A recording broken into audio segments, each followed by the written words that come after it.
Good morning to all. Today I am going to talk about class pleural effusion and pneumothorax. So by definition, pleural effusion is the accumulation of fluid in the pleural space. The pleural space lies between the lung chest wall and normally contain a very thin layer of fluid which serve as a coupling system. A pleural effusion is present when there is an excess quantity of fluid in the pleural space. Normally, the pleural fluid enters the pleural space from the capillaries in the parietal pleura and is removed via the lymphatic situated in the parietal pleura. Fluid can also enter the pleural space from the interstitial spaces of the lung via the vessel pleura or from the peritoneal cavities via small holes in the diaphragm. The pleural space normally contain only about 10 to 20 ml of serous fluid. Some more definition: parapneumonic effusion, pleural effusion associated with bacterial pneumonia, bronchiectasis or lung abscess. Complicated parapneumonic effusion refers to parapneumonic effusion that requires tube thoracostomy for their resolution. Loculated effusion, fluid anatomically confined and not freely flowing in the pleural space when there are adhesion between the viscera and the parietal pleura. Subpulmonic effusion, accumulation of fluid between the lung and the diaphragm which gives the false impression of an elevated diaphragm. So here in the first X-ray you can see it is a case of pleural effusion. CP angle is blunting in the left side. In the second X-ray, we can see right CP angle is blunting with an area of consolidation. Third X-ray, we can see it is loculated effusion. The fluid is loculated in the. The fourth is subpulmonary effusion below the level of diaphragm. So, how the pleural effusion will present? The clinical presentation will be the underlying cause of effusion usually dictate the symptoms, although patient may be asymptomatic. Pleural inflammation, abnormal pulmonary mechanism and worsen alveolar gases produces symptoms and sign of the disease. So clinical features will be dyspnea, poetic chest pain, cough, fever, hemoptysis, weight loss, trauma, history of cancer or history of cardiac surgery. On examination, we will see dullness note on percussion, decreased breath sounds, absent tactile parameters, ascites, increased JVP, peripheral edema, fiction rub and unilateral leg swelling. So how we will proceed with the case of pleural effusion? We will do some investigations.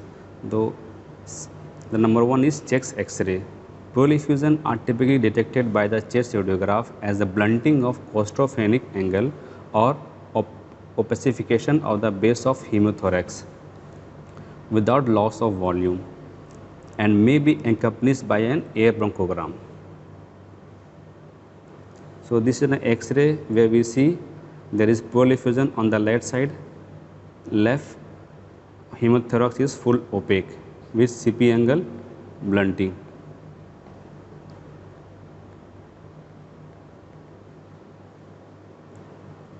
This is one more X-ray where we see the bilateral CP angle blunting with bilateral CP angle blunting. Fluid is there in the both side. This is a case of bilateral pleural effusion.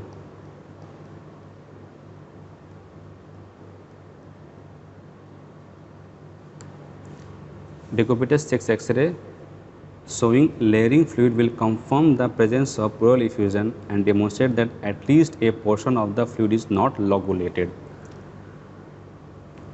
So lateral decubitus X-ray we can see the free layering of pleural effusion. Then thoracic ultrasound is one of the best modality to assess for pleural fluid loculation. Ultrasonography can also provide real-time guidance for pleural procedure and can reduce both the complication and failure rate of thoracocentesis. This is the USG, where you can see this is the lung, white part, this is the diaphragm, this is the liver, and this is the fluid. Black part is the fluid. CT scan of chest. CT scan of chest with the contrast help it differentiate between pleural fluid from lung masses and atelectic lung. It also helps to define the extent of pleural thickening, pleural nodularity, and other associated finding. Here the CT scan, where you can see that right side, this is the fluid. This is a mediastinal window, fluid is there. Compared to the left side, there is no fluid. This is the fluid.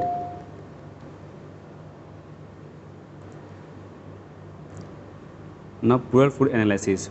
Thoracocentesis can be performed safely at the bedside in the absence of disorder or of hemostasis on effusion that extend more than 10 mm from the inner chest wall on the lateral decubitus film.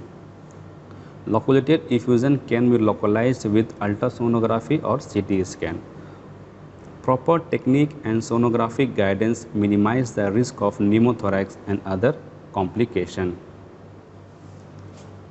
Now, after doing pleural fluid tapping, what we will see in the pleural fluid is appearance, lactate dehydrogenase, protein, glucose, albumin, ADA, cell count, cell type, FB smear, culture sensitivity, and gram stain.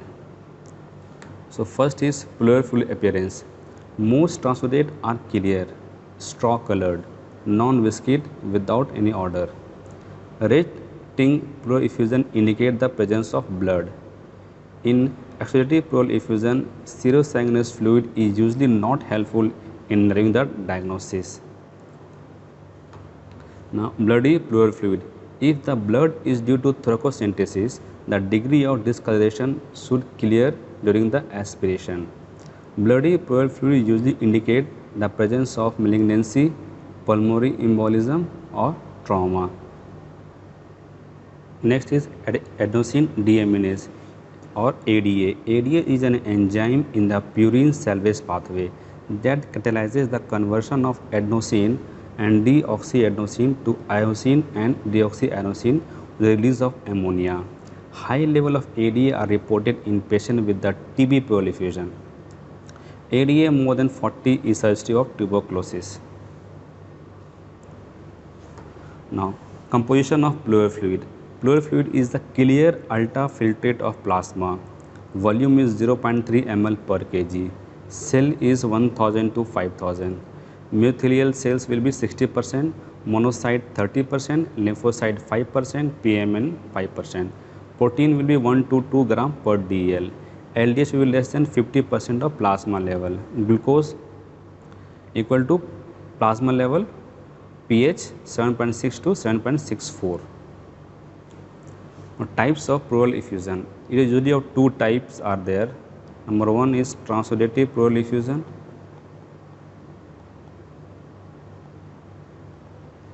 Second is exudative pleural effusion. So, first transudative pleural effusion results from the alteration of hydrostatic and oncotic factor that increases the formation or decrease the absorption of pleural fluid or decrease oncotic pressure. Now, causes of transudative pleural effusions are congestive heart failure, cirrhosis of liver, pulmonary embolization, nephrotic syndrome, peritoneal dialysis, superior vena cava obstruction, mixed edema, urinary thorax. Exudative pleural effusion occur when damage or disruption of the normal pleura, membrane or vasculature leads to increased capillary permeability or decreased lymphatic drainage. The causes of exudative pleural effusion are number one, neoplastic diseases like metastatic disease or mesothelioma, infectious disease like bacterial infection, tuberculosis, fungal infection, viral infection, parasitic infection. pulmonary embolization, gastrointestinal disease like esophageal perforation, pancreatic disease, intra-abdominal abscess, diaphragmatic hernia after abdominal surgery, endoscopic varicose skull therapy after liver transplant. Collagen vascular disease like rheumatoid pleuritis, systemic lupus erythematosus, drug-induced lupus, immunoblastic lymphadenopathy, Zoreng syndrome, vaginal glomerulonephritis, Churg-Strauss syndrome. Drug-induced polyfusions are nitrofurantoin, dantrolene, methylsalicylate, bromocriptine, procarbazine, and amiodarone. So, after we know that there are two types of effusion are there, transient effusion, we should know Leitch criteria. The Leitch criteria is a pleural fluid to serum protein ratio of more than 0.5, pleural fluid to serum LDH ratio more than 0.6, a pleural fluid LDH of more than 2/3 of the upper limit of normal serum LDH. Now, other criteria is to differentiate between transudate or say exudate is pleural fluid LDH more than 0.5 upper limit of serum LDH, pleural fluid cholesterol more than 45 mg per dl, and pleural fluid protein is more than 0.29 gram per dl. Exudative pleural effusion meet at least one of the Leitch criteria, whereas transudative effusion meet none. So, transudate and exudates. So, in transudate appearance of the fluid will be clear straw color fluid. In exudate it will be cloudy and purulent. Protein will be less than 3 gram per 100 ml. In exudate it will be more than 3 gram per 100 ml. pH more than 7.2, it will be less than 7.2. Glucose more than 70 mg per dl, glucose less than 40 mg per dl. LDH less than 200. In exudate it will be more than 200. In transudate cell will be less than 1000. In exudate it will be more than 1000. Now, further investigation are the close pleural biopsy. Close pleural biopsy add little to diagnostic yield of thoracosynthesis except in the diagnosis of tuberculosis. For tuberculosis effusion, pleural fluid culture alone are positive in only 20% to 25% of cases. However, the combination of pleural fluid studies and pleural biopsy is 90% sensitive in establishing the tuberculosis as a etiology of effusion. Now, next is diagnostic thoracoscopy. Diagnostic thoracoscopy had largely replaced the close pleural biopsy. Thoracoscopy allowed directed biopsy increases the diagnostic yield for malignancy while maintaining the high diagnostic yield of the close pleural biopsy for TB. What are the indications for diagnostic thoracoscopy are pleural effusion of unknown etiology, mesothelioma, lung cancer, tuberculosis, other benign pleural disorder, and pulmonary parenchymal diseases. Now, treatment. Transudate fluid resolved with the treatment of underlying heart disease, kidney disease, or liver diseases. Uncommonly more aggressive approaches including fluorodesis and shunts are required. Parapneumonic effusion and empyema should be managed with the tube drainage when indicated based on the size, gross appearance or biochemical analysis of the pleural fluid or the presence of loculation. Multiple tubes are sometimes required to adequately drain the pleural space. Failure to adequately and quickly drain a complicated parapneumonic effusion can lead to organization of pleural fluid and formation of a thick pleural adhesion which may necessitate surgical removal known as decortication. Next is chemical pleurodosis. Chemical pleurodosis is an effective therapy for recurrent effusion. This treatment is recommended in patients whose symptoms are relieved with initial drainage but who have rapid recombination of the fluid. Now, complication of pleural effusion, number 1 is pleural thickening and fibrothorax, number 2 is empyema, number 3 is bronchopleural fistula. So, this is summary. The summary is that whenever we get a case of pleural effusion, we should do diagnostic and treatment workup. So, diagnostic and treatment workup depend upon whether pleural effusion is there or not. If effusion is there, the effusion is transudate or exudate. What is the disease responsible for its production? Treatment of etiology and relieving symptoms. Now, second topic of the day is pneumothorax. So, we will deal pneumothorax in the underlying following heading: introduction, clinical tests and pathology, clinical features, radiological findings, surgical management, physiotherapical management and recurrence prevention. So, introduction, what is pneumothorax? Pneumothorax refers to presence of air in the pleural space. It may occur spontaneously or due to trauma to the lung or the chest wall. In spontaneous pneumothorax occur due to rupture of pleural valves. Iatrogenic injury occur while performing any thoracic, cardiac or any chest wall surgeries. Trauma may be due to gunshot injuries, stab injuries, blunt trauma over the chest wall. So, this is the classification of pneumothorax. So, pneumothorax is divided into two types, spontaneous and traumatic. In spontaneous is further divided into two types, primary spontaneous and secondary spontaneous. Traumatic divided into iatrogenic and non-iatrogenic. In iatrogenic is due to the intervention procedure or positive pressure ventilation. Non-iatrogenic due to the penetrating trauma or blunt trauma. So, pneumothorax, in closed pneumothorax, the pleural cavity pressure is less than the atmospheric pressure. In open pneumothorax, the pleural cavity pressure is equal to the atmospheric pressure. And in tension pneumothorax, the pleural cavity pressure is more than atmospheric pressure. So, pathology in simple or closed pneumothorax, the opening in the lung is very small and hence it heals rapidly. There is no continuous communication between the lung and the pleural cavity. The mean pleural pressure is less than the atmospheric pressure. Open or sucking pneumothorax, the rupture site remains open and there is communication between the pleural cavity and the bronchus, forming the bronchopleural fistula. Pleural pressure is equal to atmospheric pressure. Due to bronchopleural fistula, infection in the pleura space is common and hence lead to pneumothorax. In tension pneumothorax, the communication between the lung and the pleural cavity is small and valvular. It allows air entry during inspiration, but prevent it from escaping during expiration. Therefore, pleural pressure is more than the atmospheric pressure. The risk factor for the pneumothorax is number 1, sex. Men are far more likely to have pneumothorax than the female. Smokers are more prone for pneumothorax. Age. The type of pneumothorax caused by the ruptured air blister is most likely to occur in people between 20 and 40 years of age, especially if the person is very thin and underweight.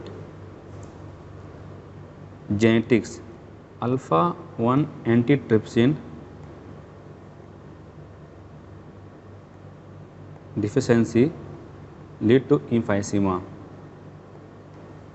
So, emphysema patients are more prone for pneumothorax. Lung disease like COPD are more prone for pneumothorax. Then patient on mechanical ventilation or a patient having previous history of pneumothorax. Now, clinical features will be based upon the types of pneumothorax. In closed pneumothorax, there will be reduced chest expansion, there will be hyper-resonant node on percussion, reduced air entry will be there and median stance shift to opposite side will be there. Decreased tactile firmness or decreased vocal resonance.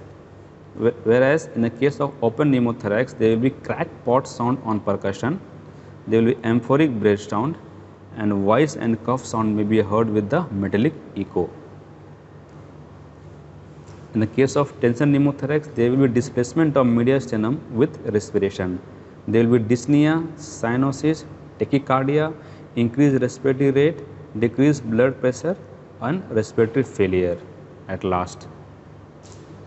Now, radiological finding in the chest X-ray we will see hyperlucency between the lung and the thoracic cage. There will be razor sharp border of the collapsed lung, shifting of mediastinum on the opposite side of the injury. In CT scan, there will be interpleural gas along with the loculated pneumothorax, or there will be pleural effusion. In chest ultrasound, smooth horizontal echogenic line are seen above and below the pleural line. Absence of lung sliding or B sign will be there in case of pneumothorax in ultrasound. So here is the X-ray. We will see the pleural line is there. There is a apical pneumothorax is there. It is separate from the lung. This next X-ray we see a large pneumothorax is there. There will be, it is a hyperlucency is there with absent vascular marking.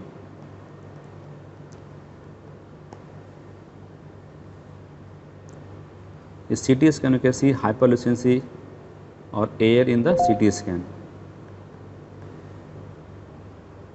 Now how we manage a case of pneumothorax? First we will give supplemental oxygen. It is administered to facilitate the resorption of pleural air. Second is aspiration. It is done during thoracentesis to aspirate the air in the pleural cavity. Tube thoracostomy, chest tube is connected to a water seal device with or without suction and is kept until the pneumothorax is resolved.